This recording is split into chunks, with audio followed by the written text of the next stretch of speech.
High guys, good afternoon and welcome back to my বাংলগ channel. কেমন আছো তোমরা সবাই? তো আশা করছি তোমরা সবাই অ্যাজ ইউজুয়াল জাস্ট ফাটাফাটি আছো। না আজকে দিনটা তোমাদের সবার খুব ভালো কাটবে। তো আজকে সকাল থেকে তো ঘর ক্লিনিংয়ের ওপর কনসেন্ট্রেট করেছি because Puja is finally here and আমার এতদিন কিছুই করা হয়নি। জাস্ট কার্টেন্সগুলো ক্লিন করা হয়েছিল অ্যান্ড এমনি সোফা টোফা এগুলো ক্লিন করা, জামা কাপড় তো ধোয়া, এগুলো তো রেগুলার বেসিসে হয়। আর মোটামুটি আর সেরকমভাবে কিছুই ক্লিন করা হয়নি, যেমনি ধরো কিচেনটা, ওয়াশরুমগুলো, তারপরে নর্মাল টুকটাক স্বপ্না তো ডাস্টিং করে ঠিক কথায়, কিন্তু ও মানে জিনিসের জিনিসটা যেই জায়গা সেইটা তো ও জানে না, বা জানলেও ও অতটা ভালোভাবে রাখতে পারবে না যতটা ভালোভাবে কিনা আমি পারবো। তো যাই হোক সেগুলো সব কিছু করছি। তারপরে আর তো বেশি দিন জিমও নেই, সো জিমও যেতে হবে কারণ জিমও বন্ধ হয়ে যাবে, ষষ্ঠী থেকে জিম বন্ধ। সো পুজোর আগে ভালো করে ওয়ার্কআউটও করে নিতে হবে বিকজ পুজোয় এত আনহেলদি জিনিস আমরা খাবো, এত জাঙ্ক ফুড খাবো। সো তার জন্য তো বডিটাকে একটু তো মানে প্রিপেয়ার করতে হবে, বা একটু মানে কি বলবো, মানে এত যে শরীরটার উপর অত্যাচার করবো তার আগে একটুখানি ভালোভাবে জিম ফিম করে নেবো। তো যাই হোক, হল ইন অল এখন স্নান টান করে পুজো দিয়ে লাঞ্চ করে আমি এসে তারপরে ব্লগটা স্টার্ট করছি। একটু লেট হয়ে গেল আজকে ব্লগটা স্টার্ট করতে। আই হোপ তোমাদের আজকে এই ব্লগটা দেখতে খুব ভালো লাগবে। তো চলো, without any further delay let's start today's video.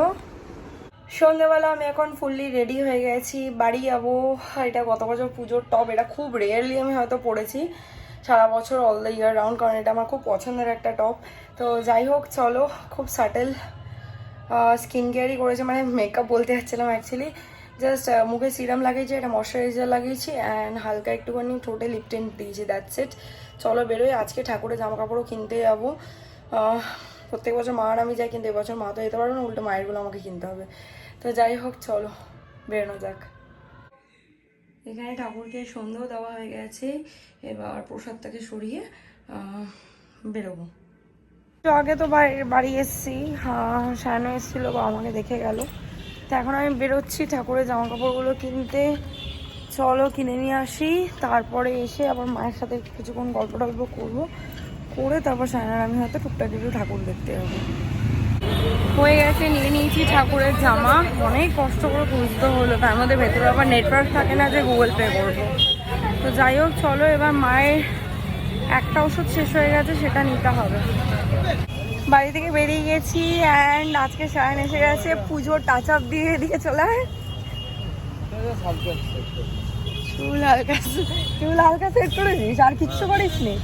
হ্যাঁ দাঁড়াও, কি আর কিছু করিস নি? এত চকচক এত গ্লো করছিস কেন তাহলে? ডিটান, আর কিচ্ছু করিস নি? তো যাই হোক, আমরা এরা ঠাকুর দেখতে এসছি, চলো ভেতরে যাই। তো এই হচ্ছে আজকের আমাদের তৃতীয়ার ফার্স্ট ঠাকুর, দেখতেই পাচ্ছ। এখানে সব এখন সব কিছু ডেকোরেশন সব কিছু চলছে, এখন অবধি সবে জাস্ট ঠাকুর ঢুকেছে এই প্যান্ডেলটায় অ্যান্ড আমরা দেখে গেলাম, বেশ ভালো লাগছে, খুব ভালো ডেকোরেশনও করেছে। আমরা চলে এসেছি আরেকটা প্যান্ডেলে, এখানে একটু জল টেস্টটা পেয়েছি, ওই জন্য জল কিনলাম। এবার সামনে এখানে দেখো না মেলাও বসেছে, এই হালকা মেলার একটা দু জিনিস চেক আউট করবো। মেয়েদের মন মেলা দেখলে একটু ছটফট করে, তাই তো। তো যাই হোক চলো, একটু দুটো তিনটে দোকানে বসেছে, দেখে ভেতরে যাব। এই ঠাকুরটা দেখে তারপর আরও মেবি হয়তো একটা দুটো ঠাকুর দেখে বাড়ি যাবো আজকে। ঢুকে গেছি আমরা প্যান্ডেলের এখানে, কিন্তু এখন অবধি প্যান্ডেল অবধি পৌঁছাতে পারিনি কারণ খিদে পেয়েছে না। মেইন ব্যাপার হচ্ছে প্যান্ডেল হপিংয়ে বেরিয়েছে, এদিকে কিছু খাবে না, এখানে পাপড়ি চাট খাচ্ছে। এই ছিল সেকেন্ড প্যান্ডেল আমাদের, ভারত মাতা। খুব সুন্দর ডেকোরেশনটাও করেছে ইন্টেরিয়ারে। Hi guys, good morning. কালকে রাতে প্যান্ডেল দেখে আসার পর আর ব্লগ কন্টিনিউ করা হয়নি। তো সকাল সকাল উঠে আমি ব্রেকফাস্ট করে কিচেনে চলে এসেছি। চিকেন স্টু বানাচ্ছি আজকে, আর এদিকে কচুর শাক হয়েছে ছোলা দিয়ে। একটু তাড়াতাড়ি করছি বিকজ পার্লারে যাবো, আমার বুড়োগুলো পুরো জঙ্গল হয়ে গেছে। তো আইব্রো প্লাক করাবো আর হালকা একটুখানি ক্লিন আপ করাবো। তো ফেশিয়াল টেশিয়াল করানোর টাইম নেই আর, তো সেই কারণেই আর কি তাড়াহুড়ো করছি। তো চলো আর বেশিক্ষণ টাইম ওয়েস্ট না করে তাড়াতাড়ি রান্নাটা করি।